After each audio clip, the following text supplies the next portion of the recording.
નમસ્કાર, આપ જોઈ રહ્યા છો spark today news. Surat civil હોસ્પિટલમાં દારૂડિયા એમ્બ્યુલન્સ ડ્રાઈવરનો કહેર જોવા મળ્યો। ખાનગી એમ્બ્યુલન્સનો ચાલક નશાની હાલતમાં પીએમ રૂમ પર લોકોની સાથે ગેરવર્તન કરતો હોવાનો જે વિડીયો છે તે વાયરલ થયો છે। દારૂડિયા એમ્બ્યુલન્સ ચાલકને સિવિલના કર્મચારીઓ સમજાવવાનો પ્રયાસ કરી રહ્યા છે, પરંતુ ચાલક જે છે દારૂડિયો ચાલક પીએમ રૂમમાં બહાર બેફામ ગાળો બોલી રહ્યો છે। નશાની હાલતમાં જ એમ્બ્યુલન્સ ચલાવતા ચાલકે નજરે પડ્યો છે। જો કોઈ ગંભીર અકસ્માત સર્જાય તો જવાબદાર કોણ? સિવિલ હોસ્પિટલમાં કેમ્પસમાં ખાનગી એમ્બ્યુલન્સોને પ્રતિબંધ છે। દારૂડિયા એમ્બ્યુલન્સ ચાલક નશાની હાલતમાં લથડિયા ખાતા જે વિડીયો છે તેમાં જોવા મળી રહ્યો છે।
મનસુખભાઈ શું આખી ઘટના બની હતી? કેટલી ગંભીર ઘટના?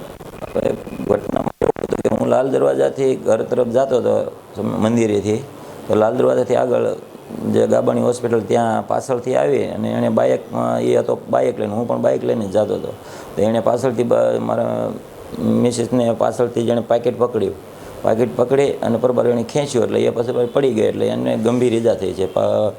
ગોઠણે 3 ફ્રેક્ચર થઈ ગયા છે।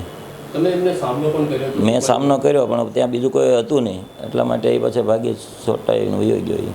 આ બાબતે પોલીસ ફરિયાદ કરી? હા, પોલીસ કર્યો છે મેં।